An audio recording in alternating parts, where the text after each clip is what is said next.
Todos hemos visto, oído o leído sobre una versión glorificada del samurái en incontables películas, programas de televisión, novelas o cómics. Guerreros antiguos maravillosos que entrenaban por años para perfeccionar un solo movimiento o disciplina y los cuales se volvían la pesadilla de sus enemigos. En los últimos años, los guerreros samuráis se han ido inmortalizando como íconos de la destreza militar, el sigilo, la habilidad con las armas, la lealtad y el honor. Incluso podríamos decir que estos guerreros eran una unidad de fuerzas especiales de tiempos antiguos.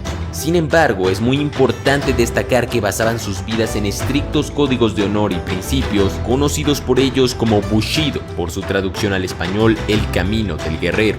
Si bien ser un guerrero era fundamental en la vida de un samurái, también eran poetas, políticos, padres y agricultores. Los samuráis desempeñaron un papel fundamental en los últimos 1500 años de la historia de Japón. De hecho, la historia de ese periodo en Japón es esencialmente la historia de los samuráis. Y quizás el mejor lugar para empezar a entender la vida de un samurái es definir qué es un samurái. Los samuráis eran miembros de la clase militar en el sistema de castas del Japón feudal.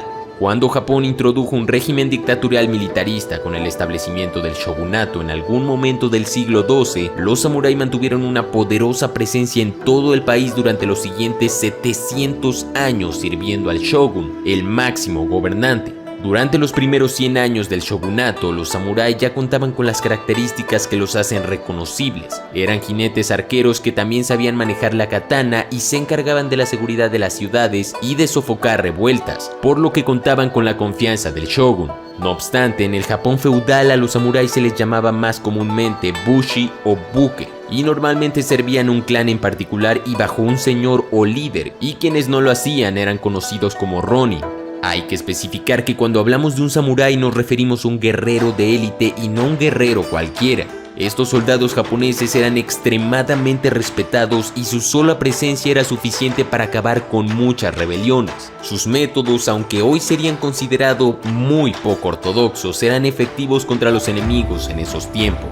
En términos de entrenamiento, los guerreros samurái eran entrenados desde muy chicos y comenzaban a practicar lo básico del combate con katana de madera a la edad de 3 años. Y a la edad de 5 a 7 años recibían una espada real conocida como Mamorigatana, la cual era mucho más pequeña que una katana.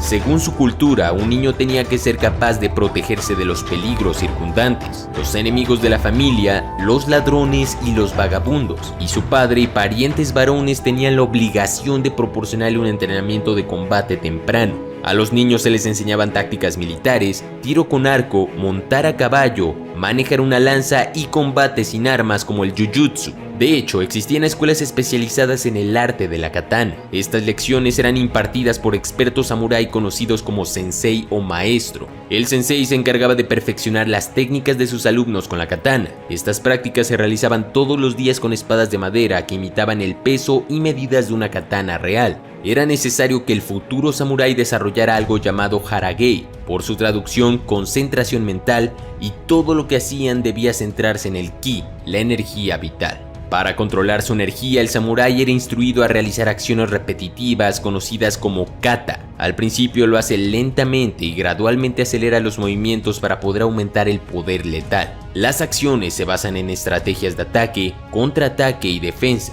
El kata es la realización de un conjunto de movimientos de una manera prescrita y precisa, y usualmente este ejercicio era practicado en pareja. Además, durante su entrenamiento, los samuráis condicionaban su cuerpo y desarrollaban resistencia mental al sumergirse en nieve profunda desde la cintura, permanecer sentados bajo las cataratas de agua helada, e incluso era común que a propósito se quedaran sin comida, agua o sueño para endurecerse. La letalidad de los samuráis venía de algo muy importante y esencial: la constancia. Una raza de guerreros que perfeccionaron sus técnicas y principios durante siglos y siglos. Todo esto acompañado de un entrenamiento diario y conocimiento transmitido de generación en generación le dio a estos guerreros la gran reputación por la que son conocidos. Durante los primeros siglos de la existencia de los samuráis, estos eran más conocidos como arqueros a caballo. Debemos destacar que disparar un arco mientras se montaba a caballo es una tarea difícil por decir poco, y dominar esta habilidad requería años de práctica constante. Algunos arqueros practicaban sobre blancos amarrados a un poste y este debía ser balanceado para ser un blanco en movimiento, lo cual dificultaba aún más las cosas. Durante un tiempo fueron utilizados perros vivos como blancos de tiro con arco en movimiento, pero el shogun abolió la práctica por considerarla demasiado cruel. El combate con katanas se enseñaba de una manera igualmente implacable. Una historia antigua cuenta que los maestros golpeaban a sus estudiantes con una espada de madera al azar durante el día y la noche hasta que los estudiantes aprendieran a nunca relajar su guardia. Como dijimos anteriormente, sus métodos no eran ortodoxos y mucho menos serían bien vistos en la actualidad, pero en esos tiempos eran efectivos para crear guerreros implacables. Además de las habilidades guerreras, se esperaba que los samuráis estuvieran bien educados en otras áreas, como la literatura y la historia. Durante el periodo Tokugawa, una era pacífica, los samuráis no eran muy necesarios como guerreros, por lo que estas habilidades académicas eran especialmente útiles. Sin embargo, algunos maestros samurái advirtieron a sus alumnos que no se detuvieran demasiado en palabras y pinturas, temiendo que sus mentes se debilitaran. Un samurái es inmediatamente reconocible debido a su armadura y casco. Aunque la armadura de los primeros samurái tenía una construcción de placas sólidas, es la armadura laminar que vino a representar la imagen de los samuráis como los conocemos. La armadura laminar se hace uniendo escamas de metal en una pequeña placa que luego se cubre con laca para hacerla impermeable. Estas placas pequeñas y ligeras están unidas con cuerdas de cuero y cada una se superpone ligeramente a la otra. Originalmente había dos tipos básicos de armadura laminar: la armadura yoroi. Esta armadura era llevada por samuráis a caballo y eran de gran peso. También llevaban casco e imponentes protectores de hombros. Y también la armadura domaru. Esta otra armadura era llevada por soldados a pie, era más ajustada y ligera que la armadura yoroi. No obstante, a medida que el combate cuerpo a cuerpo se hizo más frecuente contra los enemigos, la armadura de estilo domaru se hizo más popular entre todos los samuráis, pues les permitía moverse con mucha más rapidez y agilidad. Ya en tiempos más modernos, algunos guerreros incluso llevaban armaduras de diseño sólido llamadas Okegawa-do, las cuales tenían la intención de ser a prueba de balas. El arma más famosa de los samuráis a lo largo de la historia fue la katana, una espada curva que representaba el alma de un guerrero samurái. Pero la katana nunca se llevaba sin su espada compañera, conocida como wakizashi, un arma parecida pero más corta y con una hoja mucho más ancha. Los herreros que crearon la katana para los samuráis hasta el día de hoy son considerados como los mejores fabricantes de espadas de la historia.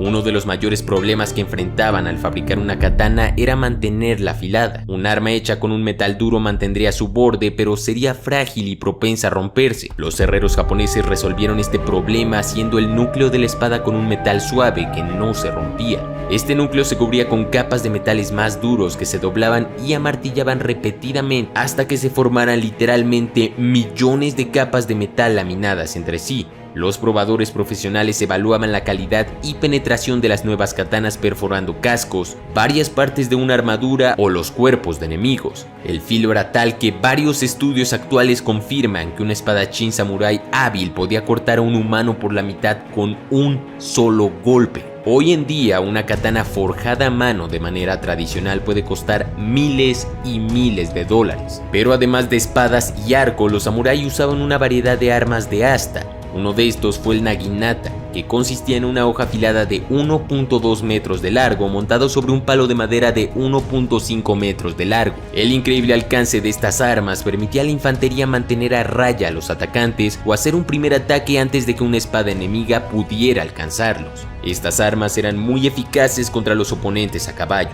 Cabe destacar que los samuráis no eran guerreros mercenarios vagando por Japón y luchando por lo que sea que les pagara. Estaban atados a un señor específico conocido como daimyo y también estaban atados a sus comunidades por el deber y el honor. Este código de honor samurái es conocido como bushido y viene de la palabra bushi, que significa guerrero, y la palabra japonesa do, que significa el camino. Así que bushido significa el camino del guerrero. Este código evolucionó desde un periodo anterior cuando los samuráis eran arqueros y jinetes. El entrenamiento y la devoción necesarios para dominar estas habilidades y el vínculo con un caballo llevaron al Kyuba no Michi, el camino del caballo y el arco. Y aunque el bushido se conoce como un código, no era un conjunto formal de reglas que todos los samuráis seguían. De hecho, el bushido cambió mucho a lo largo de la historia japonesa e incluso de un clan a otro. El Bushido no se escribió hasta el siglo XVII, después de que los samuráis existieron durante siglos. El primer deber de un samurái era la lealtad a su señor. Japón tenía un sistema feudal en el que un señor esperaba obediencia de sus vasallos, quienes a su vez recibían protección económica y militar del señor. Si un señor no pudiese contar con la lealtad absoluta de sus vasallos, todo el sistema se habría derrumbado. Este sentido de lealtad y honor a menudo era llevado al extremo por los japoneses, que luchaban hasta perder la vida en una batalla desesperada para proteger el castillo de su señor, o se quitaban la vida si sentían que habían deshonrado a su señor. Los samuráis vivieron la vida con el entendimiento de que perderían la vida en cualquier minuto. Es por esto que no sentían arrepentimiento alguno por sus acciones. El samurái también tenía un deber de venganza. Si el honor de su señor se empañaba o si su señor perdía la vida a manos de un enemigo, un samurái debía buscar y acabar a los responsables. Durante el Japón feudal, solamente a un samurái se le permitía quitarle la vida a una persona de clase baja sin tener que denunciar el hecho si la persona en cuestión había actuado de manera indebida. Además, solo los samuráis podían usar un apellido y caballo, y tenían su propia manera de hablar, caminar y vestirse.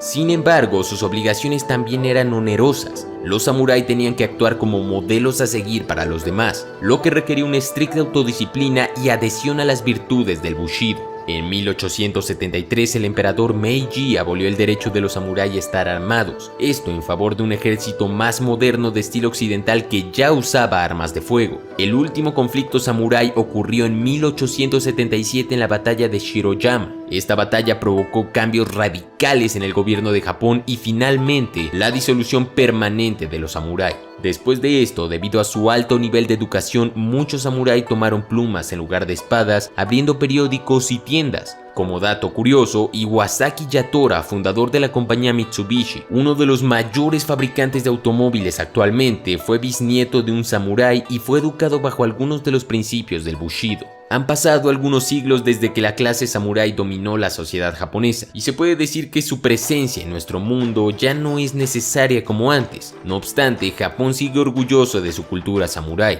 Su legado perdura, ya que su influencia sigue profundamente arraigada en la cultura y el estado de ánimo del pueblo japonés. Solo hay que ver la forma de pensar de los pilotos kamikaze de Japón en la Segunda Guerra Mundial, hasta artistas marciales e incluso hombres de negocios modernos que miran el Bushido como una guía para vivir una vida honorable. Finalmente, te recomiendo mucho la película del último samurái. En esta película se pueden observar muchas de las cosas que acabas de escuchar y créeme, no dejarás de verla hasta el final. Eso ha sido todo, espero que lo hayas disfrutado. Déjame saber en los comentarios cuál es tu opinión sobre los guerreros samurái y qué opinas del Bushido. Suscríbete y activa esa poderosa campana